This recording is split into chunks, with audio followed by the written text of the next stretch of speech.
The night before her wedding, the mother takes her daughter aside. "Now look," she tells her daughter. "Men are a little strange sometimes. If he ever tells you to turn over, I want you to get out of bed, pack your things, daughter, and come home to me."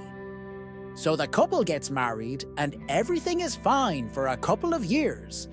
Then, one night, while they are in bed, the man says to the woman, "Darling, roll over now."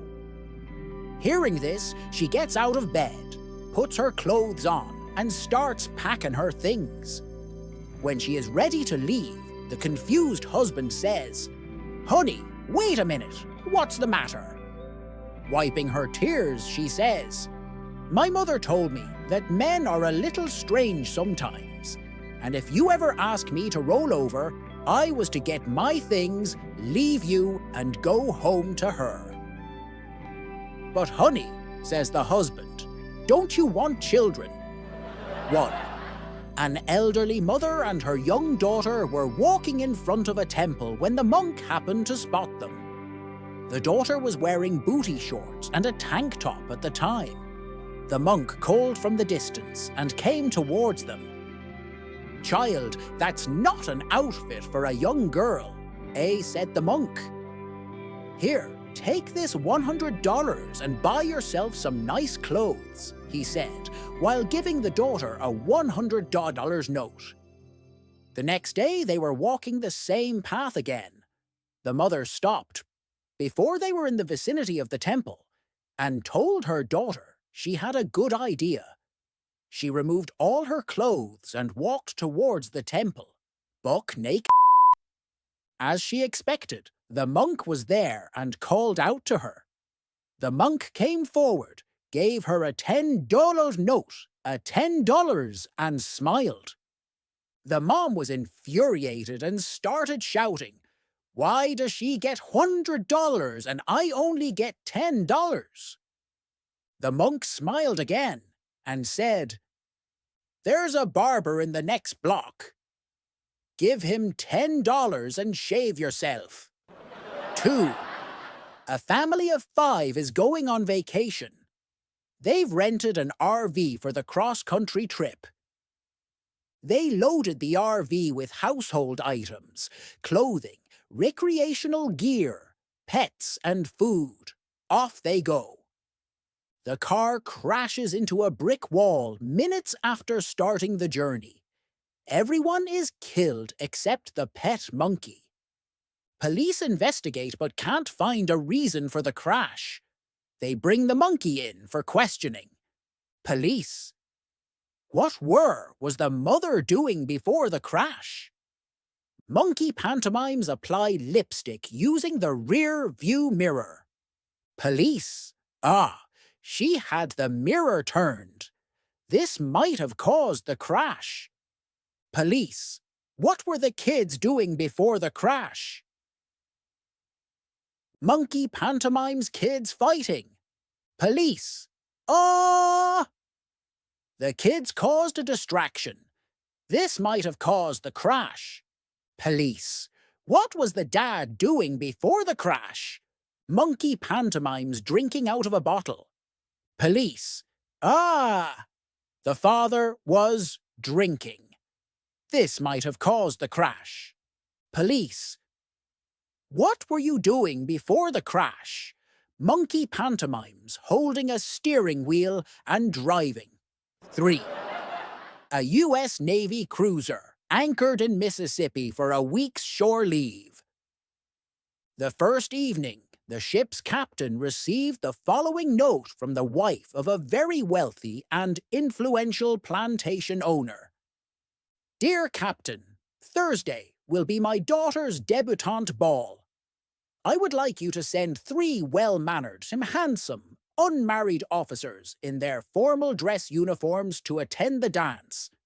They should arrive promptly at 8 p.m., prepared for an evening of polite Southern conversation. They should be excellent dancers, as they will be the escorts of lovely, refined young ladies. One last point. No Jews, please." Sending a written message, the captain replied, "Madam, thank you for your invitation. In order to present the widest possible knowledge base for polite conversation, I am sending 3 of my best and most prized officers. One is a lieutenant commander and a graduate of Annapolis with an additional master's degree from MIT in fluid technologies and ship design. The second is a lieutenant, one of our helicopter pilots, and a graduate of Northwestern University in Chicago, with a BS in aeronautical engineering. His master's degree and PhD in aeronautical and mechanical engineering are from Texas Tech University, and he is also an astronaut candidate. Finally, the third officer, also a lieutenant commander, is our ship's doctor, with an undergraduate degree from the University of Georgia, and a medical degree is from the University of North Carolina. We are very proud of him, as he is also a senior fellow in trauma surgery at Bethesda." Upon receiving this letter, the mother was quite excited and looked forward to Thursday with pleasure.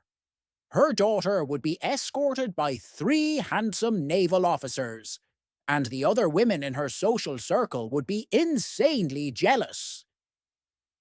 At precisely 8 short p.m. on Thursday, Melinda's mother heard a polite rap at the door, which she opened to find, in full dress uniform, 3 very handsome, smiling black officers. Her mouth fell open, but pulling herself together, she stammered, "There must be some mistake." "No, madam," said the first officer. "Captain Goldberg never makes mistakes." 4. A Chinese family moved into my neighborhood when I was in high school. They had a pair of twins named Ving and Ling, who were my age. I liked Ving, but his sister Ling was kind of a Eventually, Ling told me that he hated his name and he wanted to change it. I asked him, "What do you want to change your name to?" And he said, "Lee? You know, like Bruce Lee?" Ling overheard and chimed in, saying that their father would disown him if he changed his name. One day, Ving decided he had had enough. He went to town hall with me in tow. His sister caught wind and decided to come along to talk him out of it. So we got the name change document, and Ving filled it out and almost turned it in, when he suddenly got choked up and realized that he couldn't go through with the name change. He told the receptionist that he wanted to cancel, and she told him that he could cancel the name, change, but he'd need to pay a one-time fee of $20. Ving didn't have any money on him, but his sister did. She was about to hand him $20 when suddenly a short, elderly Chinese man in an American flag t-shirt, Ray-Bans and cargo shorts entered the building. Ving stared at him in awe. Dad?" he stammered tearfully. With a huge smile on his face, the man ran up and embraced his son. I'll never forget what his father said that day. "Don't stop. Believing. Hold on to that feeling." 5. My 75-year-old Scottish grandpa told me this at a family lunch. A farmer walks into the bar and sits down beside me, looking extremely agitated. "What's going on with you, Pete?" "Oh, Jesus, Brian." So I got up early and was milking my biggest cow in her stall. I had a pail just about full when she kicked her right leg and spilled the entire thing. "Oh, Christ, Pete, I'm sorry about that." So, pissed off, I found a length of rope and tied her right leg to her stall so she wouldn't kick again and went back to milking her. I had this second pail just over half full when crash. Her left leg jolts and knocks it all over the floor. I'm fuming. So I went and found another length of rope, tied her left leg to her stall, nice and tight, and propped the pail up again. No way to kick it over now, right? Aye. Well, about a quarter full, her tail whips around the handle of the bucket and sends it flying. So I go stomping around looking for another length of rope. Well, but I can't find anything. I thought, this deserves the belt anyway. So I took off the belt holding up my pants and tied her tail to the crossbeam above her stall. Don't tell me she kicked it over again. Nah, then my wife walked in. 6. A man was travelling the countryside with his 8-year-old daughter. One particularly stormy night, they were forced to take shelter in a local mansion owned by a lonely widow. The widow was happy to receive guests and was very hospitable to the two weary travellers. The next morning, the father said to his daughter, "I have to take care of some business in the nearby town. Mrs. Sterling has kindly agreed to look after you while I'm gone. I will be back tomorrow morning. Promise to be good while I'm gone." "Yes, father, I promise," the little girl said, though deep down she was nervous to spend the night in the big house without her father. Night time came, and the widow took the little girl to her room upstairs. But not an hour had passed when the lady heard crying from the little girl's room. "What is it, my sweet child? Did you have a nightmare?" the widow inquired softly. "There is someone in this room, behind the curtains." "I'm scared," the girl whimpered pitifully. The widow walked to the window and pulled the curtains aside. "See, there is no one here." It was probably the draught moving the curtains, as this is a very old house. "Now, be a good little girl and go back to sleep." But only a short moment had passed when the widow once again heard cries from the little girl's room. "My sweet child, what is it now?" "There is someone here, I swear. I saw it in the corner. It's a ghost," the little girl whimpered in her bed. "There is no one here but you and me, dear. It is probably just shadows from the old oak tree outside, playing tricks with your eyes. Your father will be back with us first thing tomorrow morning. Now, for the last time, be a good little girl and try to get some sleep." An hour passed, and the widow was woken up by a knock on her door. She saw the little girl standing outside in her nightgown, weeping pitifully.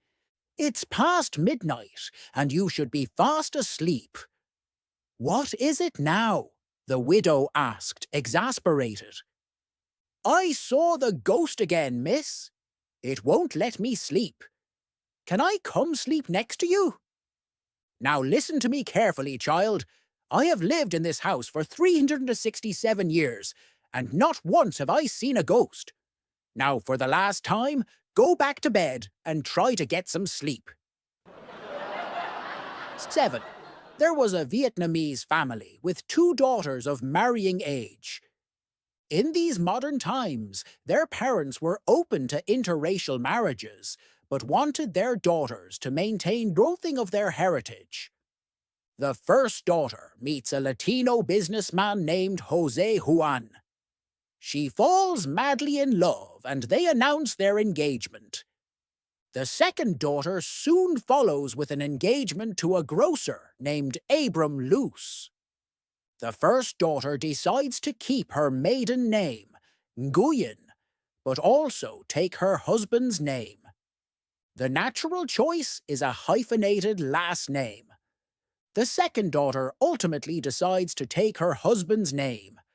Upon hearing the news, their father replied, "I guess sometimes you are Nguyen Huan, sometimes you Luce. You are..." 8. A mother, aunt, and her daughter were out for a walk in their underground city. They were having a lovely day until they came upon a group of protesters outside the Queen's domain. One with a sign reading, "It's time to go," spotted them and quickly approached. "Excuse me, ma'am, can you spare a moment to take a look at some alarming literature and help support our cause?" he half shouted at her. The mother held up her hand and tried to pass, but the protester blocked her and continued. "It is imperative that we evacuate the colony. Did you know that the dirt we live in and that we raise our children in contains magnesium and aluminum? And God knows what else." Again, she politely but firmly shook her head, pulling her daughter along as the man shouted after her, "You owe it to your little girl to evacuate now." After they gained some distance, the young aunt looked up worriedly at her mother. "Was that man right, Mommy? Are we in danger?" The mother smiled. "No, sweetheart, don't worry. Just because they use big words to try to scare us doesn't mean the anti-vax movement has any idea what it's talking about."